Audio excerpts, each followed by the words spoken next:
महाराष्ट्र राज्य सरकारने विधानसभा निवडणुकीपूर्वी राज्यातील महिलांसाठी अत्यंत महत्त्वाकांक्षी अशी मुख्यमंत्री लाडकी बहिणी योजना सुरू केली होती। या योजनेला महिला वर्गाकडून प्रचंड प्रतिसाद मिळाला असून त्याचा सकारात्मक परिणाम विधानसभा निवडणुकीच्या निकालांवरही दिसून आला, ज्यामुळे महायुतीचे सरकार पुन्हा सत्तेत आले। मात्र गेल्या काही काळापासून या योजनेच्या निधीवरून आणि हप्त्यांवरून विविध चर्चा सुरू होत्या। अनेक ठिकाणी लाडकी बहिणी योजनेचा हप्ता न मिळाल्याने महिलांनी नाराजी व्यक्त केली होती। काहींचे केवायसी ई-केवायसी पूर्ण न झाल्यामुळे तर काहींचे तांत्रिक अडचणींमुळे पैसे रखडले होते। आता या संदर्भात लाभार्थी महिलांसाठी एक अत्यंत आनंदाची आणि महत्त्वाची बातमी समोर आली आहे। उपलब्ध माहितीनुसार लाडकी बहीण योजनेअंतर्गत रखडलेले हप्ते आता एकत्रितपणे मिळण्याची शक्यता आहे।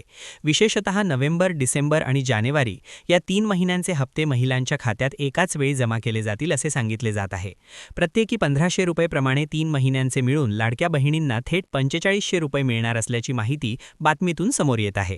ज्या महिलांना तांत्रिक कारणास्तव मागील 2 महिन्यांचे पैसे मिळाले नव्हते त्यांना आता 3ही महिन्यांची रक्कम एकदमच मिळू शकते। दरम्यान या योजनेच्या रकमेत वाढ करण्याबाबतही चर्चा सुरू आहे।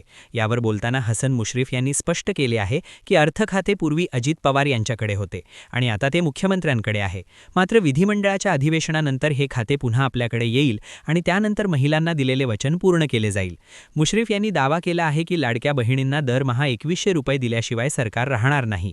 त्यामुळे भविष्यात या योजनेचा हप्ता 1500 रुपयांवरून वाढून 2100 रुपये होण्याची दाट शक्यता आहे।